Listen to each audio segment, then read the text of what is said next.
جھوٹ نہ چھوڑنا، غیبت نہ چھوڑنا، چغلی نہ چھوڑنا، اور شراب، زنا، حرام خوری، بددیانتی، کاروبار میں بددیانتی کرنا، دودھ میں پانی ڈالنا، سود کھانا، رشوت کھانا، حرام خوری کرنا، یہ سارے افعال،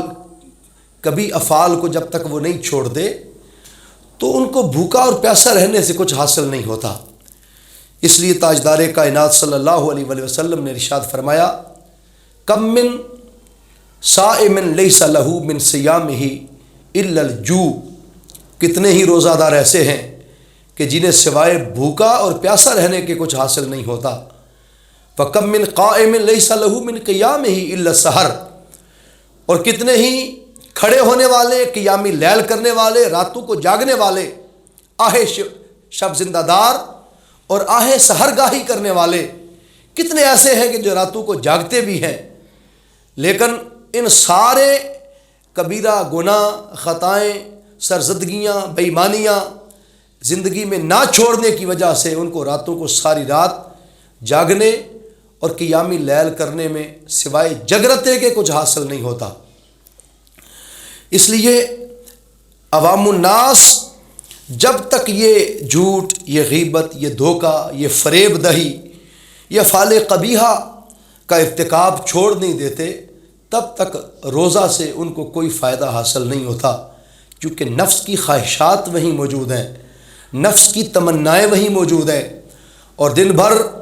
جو غیبت، چغلی، فریب، دھوکہ سب کچھ چل رہا تھا وہ روٹین کی زندگی کے ساتھ وہ چل رہا ہے۔ اس لیے وہ عوام الناس کا روزہ ہے جن کو سوائے بھوک اور پیاس اور جگرتے کے کچھ حاصل نہیں ہوتا۔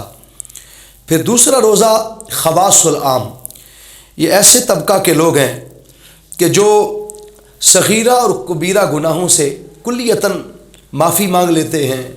گناہ چھوڑ دیتے ہیں، وہ کسی کو تکلیف نہیں پہنچاتے، کسی کو زخمی نہیں کرتے، کسی کا دل نہیں دکھاتے، اپنے ہاتھ اور اپنی زبان سے کسی کا دل اس کو پریشان نہیں کرتے۔ ایسے لوگ جو کبیرہ اور صغیرہ گناہ چھوڑ چکے، وہ تقویٰ کی طرف اپنا قدم اٹھاتے ہیں اور اپنی زندگی کے اندر ایک انقلاب پیدا کرتے ہیں، ایک تبدیلی لاتے ہیں اور اپنی زندگی میں حرام اور حلال کی تمیز کرتے ہیں۔ ایسے لوگ جو بدبختی سے نکل کر خوشبختی کی طرف اپنا قدم لے جاتے ہیں، شقی القلبی سے نکل کر خوشبختی اور نیکوکاری کی طرف اپنا قدم اٹھاتے ہیں، بدکاری اور بددیانتی سے نکل کر انصاف، مساوات، رواداری اور عدل کی طرف اپنا قدم بڑھاتے ہیں۔ ایسے لوگ وہ عام لوگوں میں داخل نہیں رہتے، بلکہ ان کو عوام الناس سے چن کر ان کو اسپیسیفک کر دیا جاتا ہے۔ ان کو اللہ کی رحمتیں، اللہ کی بخششیں اور رحمتیں آ کر گھیرتی ہیں۔ پھر ان کا پہلا عشرہ جو قرآن مجید فرقان حمید میں اللہ نے فرمایا کہ رمضان وہ مہینہ ہے کہ جس میں ہم نے قرآن نازل کیا، اس قرآن کی برکت سے قرآن کی تلاوت کی کثرت کرتے ہیں، پھر سچائی اور حق گوئی کی طرف بڑھتے ہیں، اپنی طبیعت میں زہد، ورع، تقوی، طہارت، ابدیت، آہ سحرگاہی، آہ شب زندہ داری، زیام، قیام، رکوع، سجود کے انوار پیدا کرتے ہیں، بددیانتی کی سے قدم موڑ کر اپنا رخ عدل، انصاف کی طرف لے کر جاتے ہیں، مساوات کی طرف بڑھتے ہیں، اور گناہوں کی دلدل سے نکل کر وہ نیکوکاری اور اچھائی اور اللہ کے حضور تقوی اور پرہیزگاری کی طرف لوٹ آتے ہیں۔ ایسے لوگ جب گناہوں سے توبہ کرتے ہیں تو آقا دو جہاں صلی اللہ علیہ وسلم نے ان کے لیے ارشاد فرمایا، التائب من الذنب کمن لا ذنب لہ، یہ صحیح بخاری شریف کی حدیث ہے۔ توبہ کرنے والا گناہوں سے اس طرح پاک کر دیا جاتا ہے جیسے زندگی میں اس نے کبھی خطا کی ہی نہ تھی، جیسے زندگی میں اس نے کبھی گناہ کیا ہی نہ تھا۔ اور پھر آقا صلی اللہ علیہ وسلم نے ارشاد فرمایا کہ سچے دل سے توبہ کرنے والا اس طرح پاک، صاف ستھرا، اجلا، مطہر اور منور کر دیا جاتا ہے جیسے ماں کے بدن سے جن کر گناہوں سے پاک اور صاف پیدا ہوا ہو۔ اللہ تعالیٰ ایسے خواص العام یعنی عام پبلک سے نکال کر انہیں خواص میں داخلہ عطا کر دیتا ہے، اور ایسے لوگوں پر مہینہ رمضان کا پہلا عشرہ اپنی رحمتیں برساتا ہے۔ دوسرا عشرہ ان کو بخشش اور مغفرت کی خوشخبری سنائی جاتی ہے، اور تیسرے عشرے میں ان کو جہنم کی آگ سے آزادی کا مژدائیں جافزاں اور خوشخبری سنا دی جاتی ہے۔ پھر تیسرے ایسے لوگ جن کو ان خاصوں میں سے بھی چن کر خواص کا درجہ عطا کر دیا جاتا ہے، یہ ایسے لوگ ہیں کہ جو روزے کے اندر خالی گناہ سے ہی رخ نہیں پھیرتے، بلکہ نیکی میں، ریاضت میں، مجاہدہ میں، مشقت میں اس قدر آگے بڑھتے ہیں کہ اللہ تعالیٰ پھر ان کو مجاہدات کی زندگی میں، تغدو میں، مشقت میں اور زیادہ لذت عطا کرتا ہے۔ وہ اپنے سجدوں میں لذت محسوس کرتے ہیں، اپنے رکوع و قیام میں سکون محسوس کرتے ہیں، پھر ان کی عبادات کثرت میں بدل جاتی ہیں، پھر وہ راتوں کو متہجد ہوتے ہیں، پھر راتوں کو اٹھ کے اپنے مالک کو مناتے ہیں، اپنے رب کو راضی کرتے ہیں، اپنے رب کے حضور گریہ ازاری کرتے ہیں، روتے ہیں، گڑ گڑاتے ہیں، اپنے مالک سے ملاقات کی جستجو کرتے ہیں، اپنے رب سے ملاقات کے لیے وہ کوشش کرتے ہیں اور اپنے رب کے حضور پیش ہوتے ہیں، سجدوں میں لیٹ لیٹ کر روتے ہیں اور اپنے رب کے حضور اپنے مالک کی تمنا، اپنے مالک کی خواہش اور اپنے مالک کی رضا کی خاطر تڑپتے ہیں اور اپنے مالک کو منانے کی کوشش کرتے ہیں۔ یہ وجہ ہے کہ ایسے لوگ جب مجاہدات کی زندگی میں بڑھتے ہیں تو اللہ فرماتا ہے وَالَّذِينَ جَاهَدُوا فِينَا لَنَهْدِيَنَّهُمْ سُبُلَنَا، وہ لوگ جو ہمارے اندر مجاہدہ کرتے ہیں، ریاضت کرتے ہیں، اللہ تعالیٰ پھر ان کو اٹھا کر مقام مشاہدہ پر فائز کر دیتا ہے۔ لیکن مشاہدہ سے پہلے جب وہ مجاہدہ کی زندگی بسر کرتے ہیں تو نفس کے خلاف ان کی ایک جنگ چھڑ جاتی ہے۔ نفس جو مانگتا ہے وہ اس کے اپوزٹ چلتے ہیں، نفس جس شے کی خواہش کرتا ہے وہ اس کے الٹ چلتے ہیں۔ نفس چاہتا ہے کھانے پینے کی کثرت ملے، نفس چاہتا ہے شہوات کی طرف رخ بڑھے، لیکن وہ نفس امارہ کی ان ساری غلاظتوں سے بچ کر، کیونکہ نفس امارہ تو چاہتا ہی ہے کہ بندے کو برائی کی طرف رکھے۔ قرآن مجید میں اللہ نے فرمایا ان النفس الامارۃ بالسوء، نفس امارہ تو انسان کو برائی کی طرف ہی دھکیلتا رہتا ہے، برائی کی ہی دعوت دیتا رہتا ہے، برائی کی طرف ہی بلاتا رہتا ہے، اور وہ نفس کے خلاف جنگ لڑتے ہوئے، اس برائی کو ترک کرتے ہوئے وہ اللہ کی بارگاہ کی طرف بڑھتے ہیں، وہ راہ شیطان نہیں اختیار کرتے، راہ رحمان اختیار کرتے ہیں، وہ بدکاری اور برائی کی طرف اپنا قدم نہیں اٹھاتے، بلکہ رجوع الی اللہ کرتے ہوئے، رجوع الی الخالق کرتے ہوئے اس کی رحمت، اس کے کرم، اس کی بخشش، اس کی شان غفوریت، رحیمیت، الوہیت کی طرف بڑھتے ہیں اور اپنے رب کو منانے کے لیے پیش ہو کر اس طرف مجاہدات اور ریاضات کی زندگی میں اپنا قدم رکھتے ہیں۔ ایسی ریاضت کرنے والوں کے لیے حضرت خواجہ بہاؤالدین زکریا ملتانی رحمۃ اللہ علیہ سے پوچھا گیا،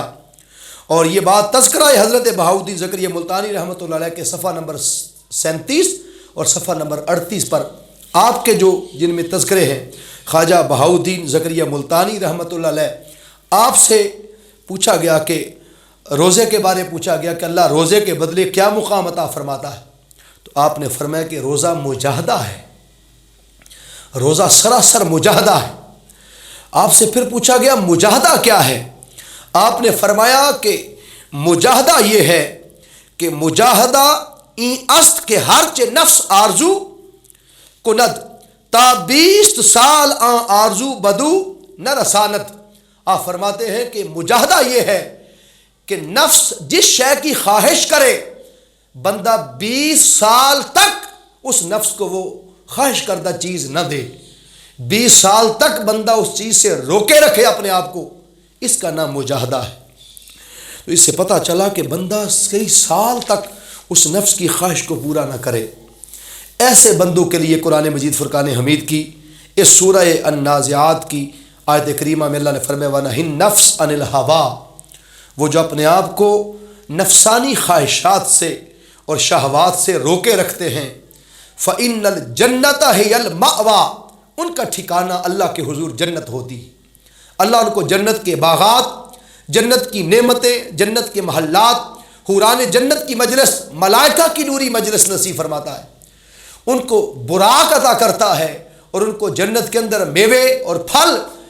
جس شے کی خواہش کریں گے ابھی زبان سے نہیں بولیں گے، فرشتے ٹرے سجا کر سونے کے اس کے اندر ان کی خواہشات کے مطابق پھل ان کی خدمت میں پیش کر دیں گے۔ کیوں؟ اس لیے کہ انہوں نے دنیا میں روزہ رکھ کر بظاہری کھانے پینے کی ساری خواہشات سے اپنے آپ کو روکے رکھا تھا، اللہ ان کو یہ مقام عطا فرماتا ہے۔ اور جو شخص اپنی خواہشات کے اپوزٹ چلتا ہے، اللہ ان کو کیا مقام عطا فرماتا ہے۔ اس واقعہ کو امام بہقی رحمۃ اللہ علیہ نے روایت کیا ہے۔ امام بہقی نے شعب الایمان کے اندر اور صفحہ نمبر 736 کے اوپر اس کو درج کیا ہے۔ امام بہقی رحمۃ اللہ علیہ فرماتے ہیں کہ حضرت عمر بن خطاب رضی اللہ تعالیٰ عنہ کا دور تھا۔ سیدنا فاروق اعظم رضی اللہ تعالیٰ عنہ کے دور خلافت میں ایک جوان ہر وقت عبادت میں، اللہ کی عبادت میں مشغول رہتا تھا، لیکن ایک دن اس کو ایک لڑکی سے عشق ہو گیا۔ اس نے ساری رات گلی کے اندر بسر کر دی اور وہ لڑکی چھت پر کھڑی ہو کے اس سے باتیں کرتی رہی۔ اس لڑکے کی خواہش تھی کہ یہ میرے پاس آئے، لیکن ساری رات خواہش کے باوجود وہ اس کو اپنے پاس نہ بلا سکا۔ کیوں؟ کبھی وہ چھت سے اترنا چاہتی تو اس کے بہن بھائی جاگ جاتے، کبھی پیرنٹس والدین جاگ جاتے، تو دنیاوی خوف اس کو اس کے پاس نہ آنے دیتا۔ جب ادھر مسجد میں اللہ اکبر کی صدا بلند ہوئی اور نماز فجر کی اذان ہوئی، اس نے اپنی گردن کو جھٹکا اور اس نے کہا کہ رات بیت گئی اور میں مادیت اور دنیا کی حرص اور طمع کی محبت میں رات بسر کر دی، اور میں نے ایک لڑکی کے حسن میں ساری رات بتا دی کہ مجھے رات کی خبر بھی نہیں ہوئی۔ بس اس کو غش آیا، وہ گرا، بے ہوش ہو گیا۔ اسے اٹھا کر لے جایا گیا، اس کے وجود پر کپکپی تھی، وہ خوف خدا سے پگھل چکا تھا، وہ اللہ کے حضور گریہ ازاری کرتا رہا۔ ساری رات تو گزر چکی تھی، جب فجر کی نماز کے وقت اسے امام